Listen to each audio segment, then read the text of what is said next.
Food കഴിച്ചു. ഫുഡൊക്കെ കഴിച്ചു കേട്ടോ.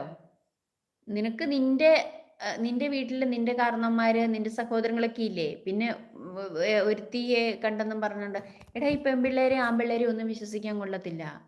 ആരെയും. അതുകൊണ്ട് നീ നല്ല പയ്യനാണ്. ഇപ്പം നിനക്കറിയാം നിനക്ക് നിന്നെ വിശ്വാസമാണ്. അപ്പൊ ഒരു പെണ്ണിനെ സ്നേഹിച്ചാൽ നീ അവളെ ചതിക്കില്ലാന്ന് നിനക്കുണ്ട്. പക്ഷെ അവള് എങ്ങനെയാന്ന് നിനക്കറിയില്ലല്ലോ. ഒന്നിനും പോവണ്ടാന്നേ. അതിന്റെ സമയത്ത് നമുക്ക് കിട്ടാനുള്ളത് കിട്ടുമ്പോൾ ചെയ്താൽ മതി കേട്ടോ. പോയവരോട് പോകാൻ പറ. നമ്മുടെ ജീവിതം നമുക്ക് വേണ്ടിയുള്ളതാ.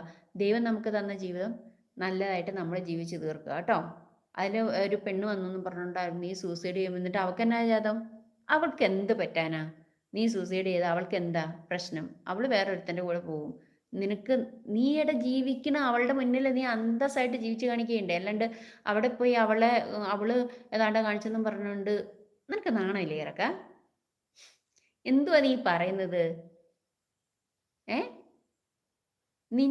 നിന്റെയാണ് ജീവിതം. നിന്റെ കാരണവന്മാരുണ്ട്, നിനക്ക് സഹോദരങ്ങളുണ്ട്, നിന്റെയാണ് ജീവിതം. അവളോട് പോകാൻ പറ.